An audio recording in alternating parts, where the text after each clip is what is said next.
pagi semua, ku nantikan dirimu di depan kelasmu, menantikan kami. Guruku tersayang, guru tercinta, tanpamu apa jadinya aku? Tak bisa baca tulis, mengerti banyak hal, guruku terima kasihku. Baik Cikgu Lina, memandangkan kita ada seorang pelajar yang baru masuk ke sekolah kita ni dan dijatuhi hukuman selama 12 tahun. Tapi semenjak seminggu ni saya lihat sebagai guru kelas, pelajar kita tu terlalu beremosi, macam tidak boleh menerima keadaan. Jadi apa tindakan Cikgu Lina selaku guru kaunseling? Adakah saya perlu mengisi borang dan untuk rujuk kepada Cikgu Lina tu macam mana? Ya, nanti Cikgu Jeffrey nanti saya bagi satu borang. Cikgu Jeffrey isi borang itu sebagai borang maklumat untuk saya lah. Jadi selepas itu saya akan arrange masa dan tempat tentang masa untuk saya buat sesi kaunseling dengan pelajar tersebut. Oh, baik. Dan insyaAllah sosialisasi. Jadi Cikgu Rehan? Tapi secara normalnya memang saya rasa memang akan ada perasaan macam itulah bila kita baru jatuh hukum kan. Jadi sebagai cikgu mungkin kita jangan terlampau push dia, sementara kita nak dapatkan sesi kaunseling dengan Cikgu Lina. Mungkin Cikgu Jeffrey boleh bagi sedikit motivasi, kata-kata semangat supaya dia tak terus rasa down. Memang bila dia jatuh hukuman, selalunya pelajar dalam keadaan terkejut.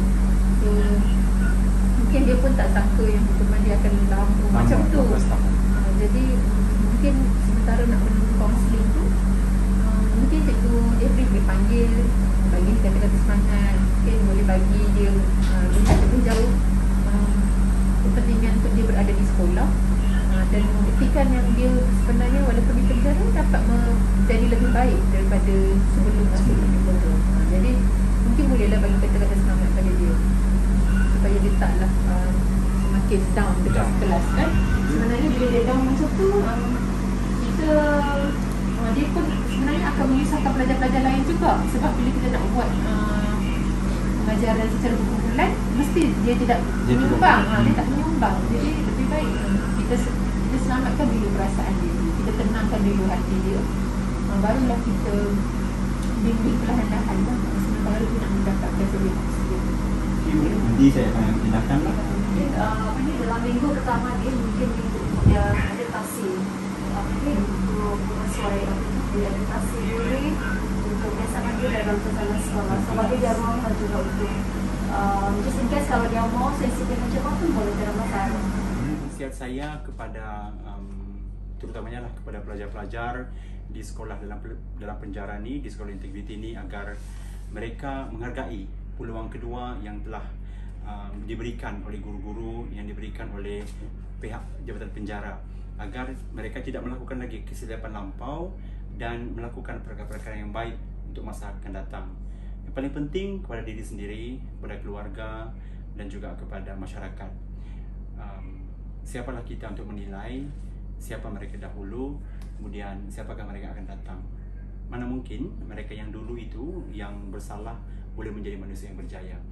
Jadi nasihat saya kepada masyarakat di luar sana agar kita terus menyokong pelajar-pelajar dari sekolah dalam penjara ni, dari sekolah integriti maupun sekolah integriti, agar mereka tidak terus hanyut, mereka tidak rasa tersisih daripada masyarakat. Kerana tanpa sokongan kita sebagai masyarakat, mereka juga tidak ke mana.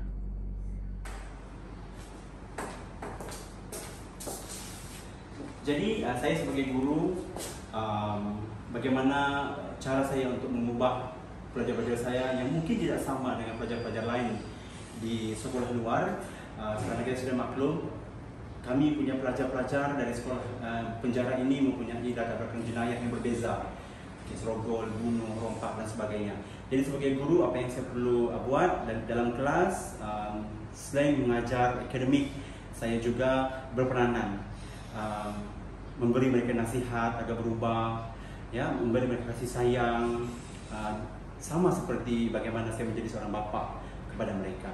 Bukan saya sebagai guru, tapi juga sebagai bapa yang selalu menasihati mereka, memberi mereka semangat, tunjuk ajar, melakukan berbagai aktiviti dalam kelas agar mereka dapat berubah menjadi manusia yang betul-betul menjadi manusia. Nyatanya diriku kadang buatmu marah, namun segala maaf kau berikan.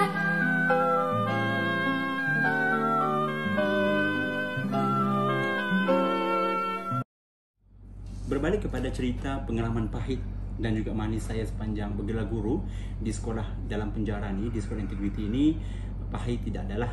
Yang perlu kita ungkapkan ini yang manis-manis saja. Jadi memang semua guru akan berasa puas, bangga apabila anak muridnya itu mencapai ataupun mendapat keputusan yang cemerlang. Jadi begitu juga kami dan juga saya di sekolah ini, bila mana pelajar-pelajar kami mendapat keputusan yang cemerlang dalam SPM. Walaupun tidak sehebat mana, tetapi keputusan yang mereka peroleh itu membanggakan kami sebagai seorang guru dan melayakkan mereka melanjutkan pelajaran ke IPT. Jadi itu adalah satu kepuasan kerana pelajar kami berbeza dari pelajar-pelajar lain. Ada yang masuk dengan latar belakang yang berlainan dengan hanya sekolah sampai tingkatan 3, tetapi bila masuk ke sini, alhamdulillah belajar dan menduduki peperiksaan SPM, alhamdulillah mereka kebanyakannya menunjukkan keputusan SPM yang agak cemerlang dan melayakkan mereka untuk melanjutkan pelajaran ke IPT seperti Politeknik, College Community dan sebagainya. Itu merupakan satu kepuasan bagi saya dan juga guru-guru di sini. Alhamdulillah. Baik. Bercerita mengenai kewangan peribadi dan juga sekolah. Seperti biasa, kita semua pun suka melancong. Jadi begitu juga saya dengan isteri bersama dengan anak. Jika ada masa senggang, kami akan bercuti ke mana saja, terutamanya sebelum PKP lah. Sebelum kita PKP, memang sekiranya ada masa hujung minggu ataupun cuti sekolah, saya akan bersama dengan isteri dan juga keluarga akan bercuti, kadang-kadang ke Semenanjung, ya, ataupun juga di Sabah. Terdapat tempat-tempat yang menarik untuk kita membawa keluarga kita bersama-sama dengan kita.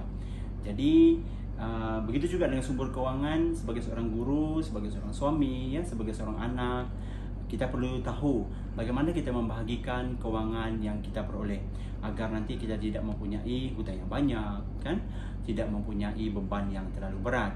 Jadi kita perlu manage, kita urus kita punya kewangan dengan baik. Begitu juga dengan peruntukan yang diberikan oleh sekolah kepada setiap guru mata pelajaran masing-masing di sekolah ini. Saya juga tidak ketinggalan untuk menguruskan sendiri kewangan yang telah diperuntukkan oleh penyelia sekolah kami dalam subjek masing-masing. Misalnya peruntukan yang turun akan saya bahagi-bahagikan dengan pembelian buku teks, buku kerja, dan juga saya akan mengambil beberapa penceramah-penceramah yang hebat di luar untuk memberikan perkongsian kepada murid-murid kami di sini. Jadi sumber kewangan yang ada itu kami salurkan untuk faedah sekolah juga, untuk kebaikan bersama murid-murid di sekolah ini, agar peruntukan yang turun dapat digunakan dengan sebaik-baiknya.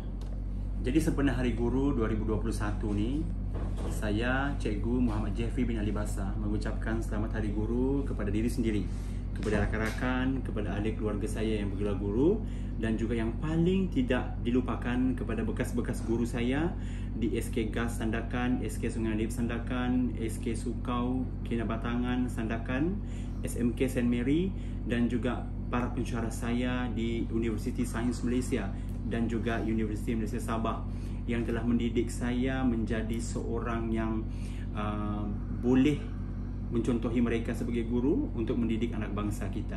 Dan yang paling tidak dilupakan juga, selamat Hari Guru saya ucapkan kepada kedua ibu bapa saya yang telah mendidik saya menjadi anak, menjadi alhamdulillah sebagai seorang guru, kerana tanpa usaha mereka, siapa pada saya.